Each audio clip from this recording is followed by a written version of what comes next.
Hello বন্ধুরা, YouTube Bangla pro YouTube চ্যানেলের পক্ষ থেকে আপনাদের সবাইকে জানাই আন্তরিক শুভেচ্ছা ও অভিনন্দন। সাথে আছি আমি মোহাম্মদ রেজওয়ান ইসলাম। তো বন্ধুরা, আজকে আমি আপনাদের সামনে যে বিষয়টি নিয়ে আলোচনা করব সেটি হলো হোয়াটসঅ্যাপের একটি নতুন ট্রিক্স, যেটি একবারই গোপন। আমি 100% গ্যারান্টি দিচ্ছি এই ট্রিক্সটি আপনারা কেউ জানেন না।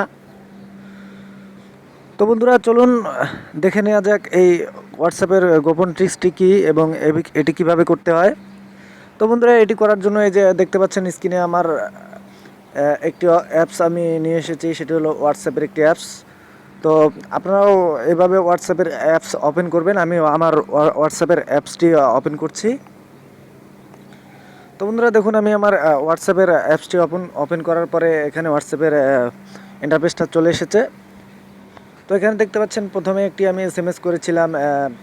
প্রথম এসএমএসটি কীভাবে অন্যের ভিডিও ট্যাগ মোবাইলে দেখবেন জানতে হলে ভিডিওটি দেখুন, একটি লিঙ্ক শেয়ার করেছিলাম ফেব্রুয়ারি মাসের 2 তারিখে 2018 সালে। আর 2 নম্বরে একটি দেখতে পাচ্ছেন যেটি how to rank your YouTube playlist, একটি লিঙ্ক শেয়ার করেছিলাম। এটি হচ্ছে আজকে 9:10 সকাল 9:10।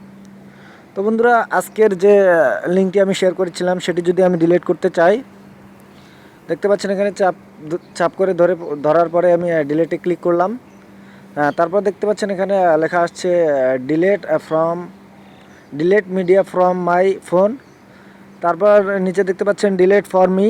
তারপর নিচে দেখতে পাচ্ছেন ক্যান্সেল। তার নিচে দেখতে পাচ্ছেন ডিলেট ফর এভরিওয়ান। মানে এই এসএমএসটি আপনি চাইলে আপনার ফোন থেকে এবং যাকে এসএমএস করেছিলেন তার ফোন থেকে আপনি ডিলিট করতে পারবেন।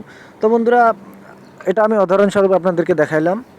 তারপরে দেখুন আপনারা, আমি ফেব্রুয়ারি মাসের 2 তারিখে যে এসএমএসটি করেছিলাম সেটিতে আমি ক্লিক করে ধরলাম। তারপরে আমি ডিলেটে ক্লিক করলাম। তো এখানে দেখতে পাচ্ছেন ডিলেট মেসেজ, তারপরে দেখতে পাচ্ছেন ডিলেট ফ্রম মাই ফোন, তারপর দেখতে পাচ্ছেন ক্যান্সেল, তারপর দেখতে পাচ্ছেন ডিলেট ফর মি। তো আসলে এটি কেন?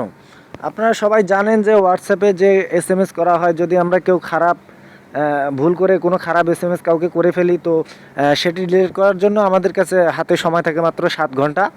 তো 7 ঘন্টার মধ্যে যদি আমরা সেই এসএমএসটি ডিলিট করে ফেলি, তাহলে আপনি চাইলে আপনার নিজের ফোন থেকে এবং যাকে এসএমএস করেছিলেন তার ফোন থেকে ডিলিট করতে সক্ষম হবেন। তো বন্ধুরা, আজকে আমি শেখাবো 7 ঘন্টা কেন, 7 মাস, 7 দিন, 7 মাস, 7 বছর কিংবা 7 যুগ আগেও যদি কাউকে আপনি কোনো খারাপ বা কোনো ধরনের কোনো এসএমএস করে থাকেন এবং যদি সেই এসএমএসটি কোনো সময় আপনার ডিলিট করার প্রয়োজন হয়, তাহলে কিভাবে সেই এসএমএসটি আপনি ডিলিট করবেন সেই প্রসেসটি আমি আজকে আপনাদেরকে শিখিয়ে দেব। তো বন্ধুরা, টিউটোরিয়ালটি শুরু করার আগে আমি একটা কথা বলে নিচ্ছি, যদি আমাদের এই ভিডিওটি ভালো লাগে অবশ্যই এই ভিডিওটিতে একটি লাইক দেবেন, এবং যদি এই ভিডিওর কোনো কিছু আপনার বুঝতে সমস্যা হয় তাহলে অবশ্যই আমাকে কমেন্ট করে জানাবেন, এবং আপনার কী ধরনের ভিডিও পছন্দ করেন সেটিও জানাতে পারেন কমেন্ট করে। তো বন্ধুরা, আপনি যদি আমাদের চ্যানেলের নতুন দর্শক হন অবশ্যই আমাদের চ্যানেলটি সাবস্ক্রাইব করে রাখবেন, এবং যদি পুরাতন দর্শক হন সাবস্ক্রাইব করে থাকেন তো আপনাকে ধন্যবাদ। যদি আপনি পুরাতন দর্শক হয়ে থাকেন, যদি সাবস্ক্রাইব করে থাকেন তো আপনাকে ধন্যবাদ। তো এটি করার জন্য আপনাকে যে কাজটি করতে হবে তা হলো, আপনাকে প্রথমে এখান থেকে বের হয়ে আসতে হবে। তারপর আপনার ফোনের যে ডাটা কানেকশন আছে সেটি অফ করে দিতে হবে। ওয়াইফাই কানেকশন থাকলে সেটি অফ করে দিতে হবে। তো আমি আমার ফোনের ডাটা কানেকশন অফ করে দিলাম। তারপর এখান থেকে যেটা করতে হবে, আমাকে সেটিংসে যেতে হবে।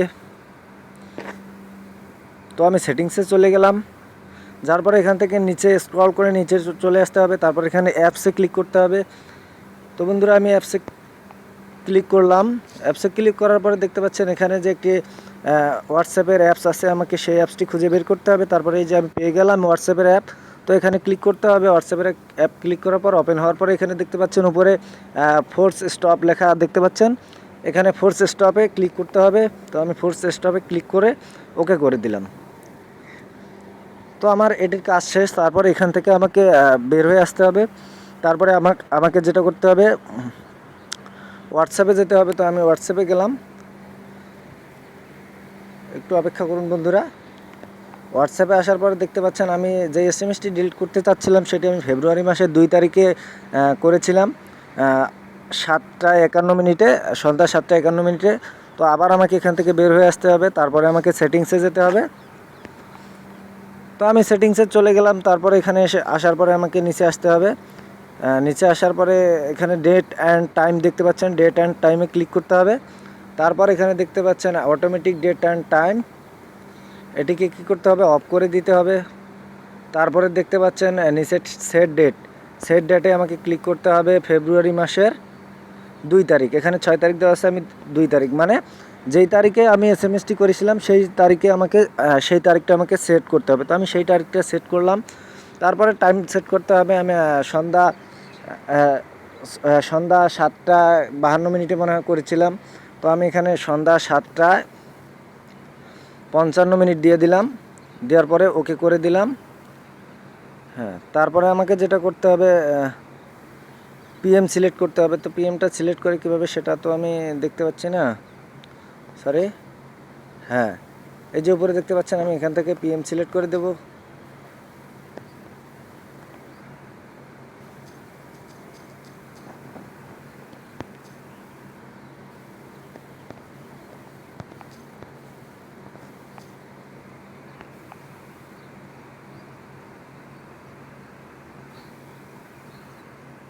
তারপরে আমি এখান থেকে বের হয়ে আসবো, তারপর হোয়াটসঅ্যাপে ক্লিক করব, তারপর এই এসএমএসটিকে ক্লিক করে ধরে ডিলিটে ক্লিক করব। তারপর দেখতে পাচ্ছেন বন্ধুরা এখানে কি সুন্দর করে আসছে delete message, delete media from my phone, delete for me, cancel. তার নিচে দেখতে পাচ্ছেন ডিলেট ফর এভরিওয়ান। তার মানে আপনি এই এসএমএসটি এখন চাইলেই আপনার ফোন থেকে এবং যাকে করেছিলেন তার ফোন থেকে একই সাথে ডিলিট করতে পারেন। তো বন্ধুরা ভিডিওতে অনেক ভুল ভ্রান্তি থাকতে পারে, যদি থাকে তাহলে অবশ্যই ক্ষমা সুন্দর দৃষ্টিতে দেখবেন। তো বন্ধুরা আজকে এ পর্যন্তই। যদি ভিডিওটি ভালো লাগে অবশ্যই একটি লাইক দেবেন এবং কমেন্ট করে জানাবেন আপনার মতামত এবং সাবস্ক্রাইব করে সাথেই থাকবেন। তো বন্ধুরা আজকে এ পর্যন্তই, দেখা হবে পরবর্তী কোনো ভিডিওতে। সে পর্যন্ত ভালো থাকুন, সুস্থ থাকুন, আল্লাহ হাফেজ।